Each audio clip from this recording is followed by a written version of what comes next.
BNP chairperson Khaleda জিয়ার স্বাস্থ্যের অবনতি হয়েছে আবারও। জরুরি ভিত্তিতে গুলশানের বাসভবন ফিরোজা থেকে রাজধানীর এভারকেয়ার হাসপাতালে নেওয়া হয়েছে তাকে।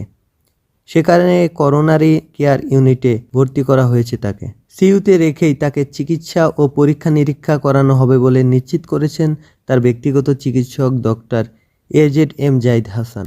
2:50 বিএনপি চেয়ারপারসনকে নিয়ে এভারকেয়ার হাসপাতালে ভর্তি করা হয়েছে। রাত 3টার দিকে হাসপাতালে ভর্তি করা হয় তাকে। তিনি জানান, খালেদা জিয়ার শারীরিক অবস্থা অবনতি হয়েছে খবর পেয়ে রাতেই গুলশানের বাসা ফিরোজায় যান তার চিকিৎসকেরা। সেখানে তার স্বাস্থ্যের পরীক্ষা নিরীক্ষা করা হয়। মেডিকেল বোর্ডের পরামর্শে রাতেই তাকে হাসপাতালে ভর্তি করা হয়। হাসপাতালের একাধিক সূত্র জানিয়েছে, হাসপাতালে পৌঁছানোর পরপরই খালেদা জিয়াকে সরাসরি সিসিইউতে নেওয়া হয়।